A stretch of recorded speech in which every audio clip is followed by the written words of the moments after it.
It seems like the US men's national team can't catch a break when it comes to injuries. And to be honest, it has been worse in the past. It's not that bad right now. But the current situation is actually making me extremely worried for the March camp, right? The CONCACAF Nations League semifinals and possibly the final if we defeat Panama.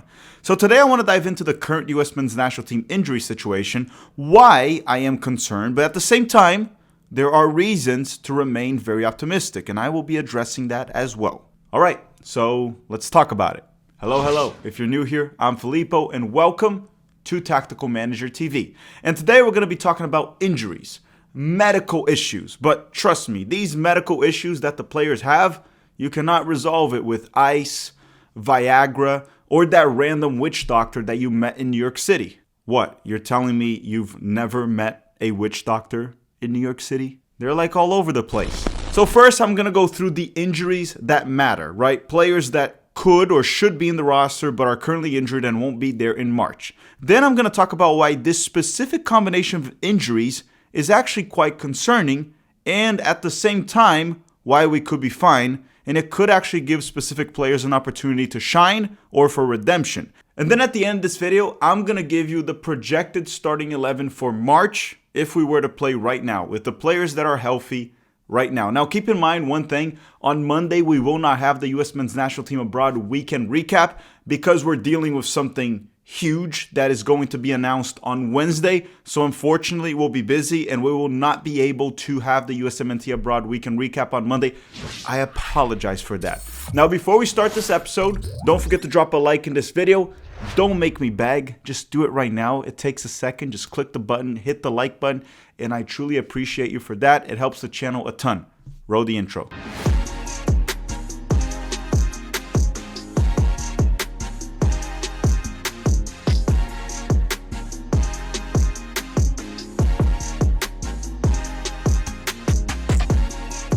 Okay, let's go through the list of injured players. Serginho Dest is currently recovering from a torn ACL. He's expected to be back sometime in March, but he's likely out of the camp. I mean, this guy hasn't played in nearly a year, and he'll probably be back in March. Do you guys think Pochettino will bring him in? I don't know.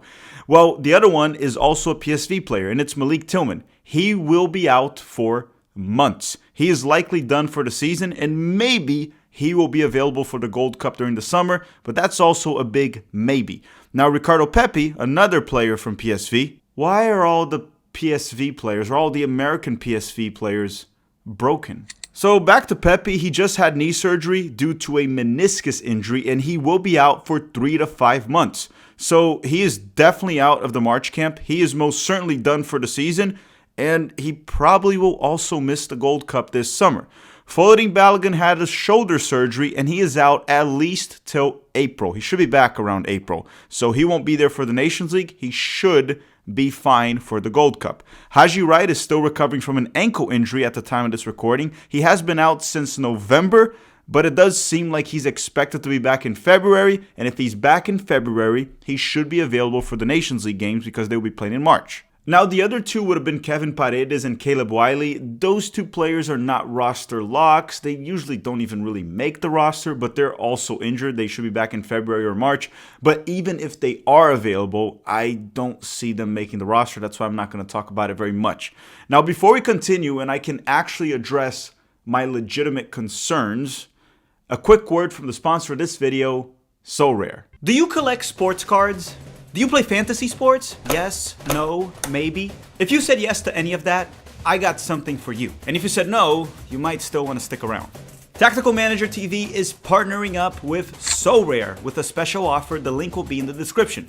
In SoRare, you can collect your own virtual cards of your favorite players. And then you may be asking, why would I want to collect virtual cards? Well, you can line them up on 5-a-side games every single week. And if your players perform in real life, you can win actual money, signed jerseys, game tickets, or even more cards to improve your own club. And you can also get unique experiences like a friend of the channel, Fiago, that got to meet Zinedine Zidane. You know what's also cool? They also have the NBA and Major League Baseball. I'm mainly gonna just stick to soccer, but you do you. What I really like about SoRare, before we even partnered with them, is that they're unlike other fantasy games, where you have to pay per play. In SoRare, you pay to get the players you want permanently as cards. And then you can play multiple times using those same cards, at least until the player retires, win rewards if your players perform in real life. You can also buy undervalued player cards for cheap, then hold, use them in the future when they improve or develop, and then you can even sell that card when its value goes up for better ones. Or just keep the money yourself. And if you use the link in the description of this video, you will get $50 in credit after buying your first 5 cards through auctions or instant buy at any prices. Play with responsibility. All right, enjoy. Okay, let's go through my concerns. And the first one is the center forward position. Right away, our top 2 center forwards are injured. Now, I'm not here to debate who's better, Balogun or Pepe. You can let me know in the comment section. Who would you start, Balogun or Pepe? Regardless, it doesn't really matter because Balogun and Pepe won't be available in March. The third option would be Josh Sargent. He hasn't really delivered for the national team. It's a good opportunity for him, and he will likely be the starter there. But Sargent's also very injury prone. It seems like every time there's a US men's national team camp, he decides to roll his ankle or get injured with whatever he gets injured with, hemorrhoids or something. And my question to you is this. If Balogun's not available, Pepe's not available, and let's say Sargent is either sucking or just not available, how far in your depth chart do you go until you have to change the formation, right? Because after Sargent, who's it going to be? Aguiman? I'm sorry. To me, he's not good enough. Brendan Vasquez? Maybe a very deep option, but he can't be the starter for this national team. So that said, if Sargent's not available, which is a concern, he gets injured a lot, and he could also be dropping stinkers, who do we play there? You put McKennie up top? I mean, we've seen him play before. Do you just go with 2 up top, and you play Weah, and even put Pulisic as a second striker? Do you just play Weah as a lone forward? You get the point. Sometimes you go so deep into your depth chart that you might as well not really utilize it anymore because the drop-off is too big, and then you have to adapt, change the formation, or play a player slightly out of position. So the center forward position is a major concern for this March camp if Sargent is not available and if he's actually also not delivering for the national team. The other concern is the 10 position, the central attacking midfielder. As you may know, Mauricio Pochettino loves to play in a 4-2-3-1, which I actually very much enjoy as well. Malik Tillman is out, and he most certainly loves Brendan Aronson. I'm not a big fan. I think it hurts the creativity of this team. Gio Reyna is not playing much for Dortmund, so I expect him to make the roster. I don't really expect him to start. With that said, there are high odds that he would start Brendan Aronson. And as I said, Aronson has been fine for Leeds. He's a decent player, good player, and should be in the roster. I'm just not comfortable with him being the starter. I don't think Gio will be the starter. I also don't think he's going to bring Matko Miljevic. So another option could be to bring in Paxton Aronson. But is he better than Brendan Aronson? We don't know. Probably not. We don't know that yet. If he starts Gio, which I don't think will happen, it's fine. But the concern is that Aronson will get a lot of minutes. The other option, which is probably what I would do, and I could see Pochettino doing this, and this would be the perfect replacement to start at the 10 if you're not going to start Tillman or Gio, Weston McKennie. He can pick a pass. He can play make. If you want to, just play Weston McKennie at the 10. But regardless, not as much as the center forward position, I am a bit concerned about the 10 position. And don't say Diego Luna. I think it's a fine option to bring him in. I wouldn't oppose that. I just don't think Luna would be the solution. And if you have Gio there, it doesn't really make sense to start Diego Luna. Even though, as many said, he has big balls. I haven't seen it, but apparently he has big balls. I'm sure Pochettino saw it in the locker room. That's what he was saying right in the interview. The other concern is that a lot of the players that are currently injured, they're actually not very injury prone. The players that are actually injury prone are healthy right now. And obviously, knock on wood, I can't find wood anywhere here, but knock on wood, let's hope they stay healthy. But here are a few names, and they could very well not be healthy for March, and that would be a major issue. Gio Reyna is one of them that I talked about. He could very well have anything and just not be available. Tyler Adams, thank goodness he's healthy right now. Chris Richards, Josh Sargent that I mentioned, Cameron Carter-Vickers, and his toe. He's hits his toe against his bed every morning, and then he misses like 2 weeks. They can all very well pick up minor injuries here and there, and we are pretty thin in our depth chart right now. It will be tested, and this Nations League is a must-win. I can't overemphasize how important this Nations League and Gold Cup are. I know it's CONCACAF. I know the competition ain't the best, but these are our last 2 competitive tournaments before the World Cup. You can try to prepare as much as you want in a friendly. A friendly is never the same intensity as a competitive game. So again, very concerning. We do have to beat Panama. We have to make it to the final.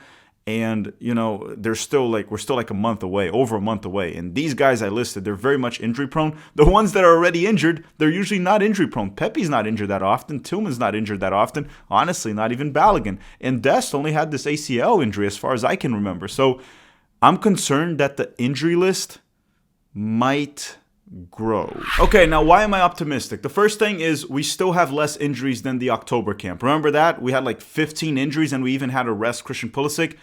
It's better than that. So that's the first reason to be optimistic. The second reason is that this is an opportunity for certain players, certain very good players, to, rise to the occasion or for redemption. Like Josh Sargent, he needs a redemption and he will get a shot, right? Pepe and Balogun are confirmed to be out.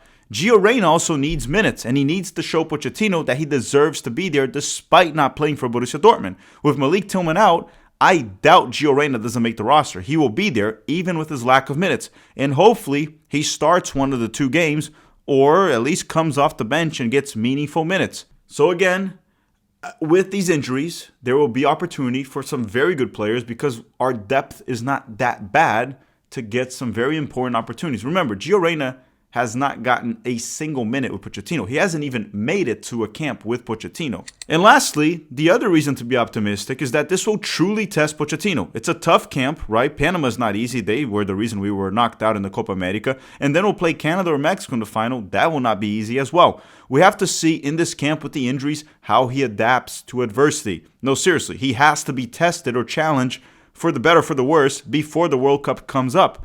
Does he adapt the formation, the tactics to win?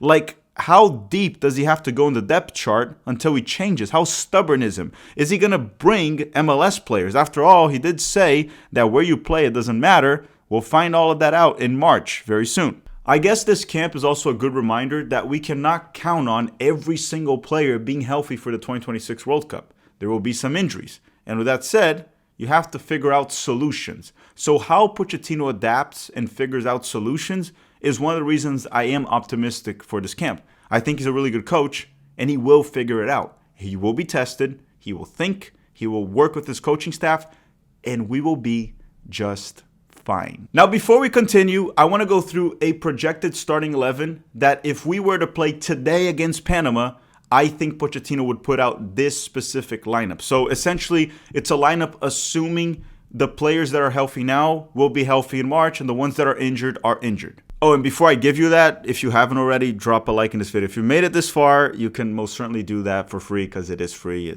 It's really also not that much work. So on goal, it will likely be Matt Turner, the right back Joe Scally, the left back Anthony Robinson. The 2 center backs will be Richards and Mark McKenzie, maybe Tim Ream, but I think he's going to go with Richards and McKenzie.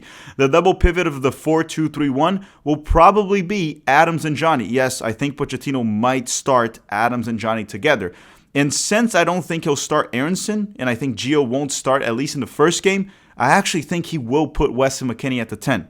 And I think that might just work. So Adams, Johnny, and McKennie in the midfield. The right winger will be Weah. The left winger will be Pulisic. And if he's healthy, Josh Sargent should be the starting 9. So as you can see, I know that it is worrisome, the injury situation. But the starting 11 that I just put out to you and the players on the bench, like Gio Reyna was on the bench, Tim Ream, and many other options, right, that we have. Haji Wright was on the bench.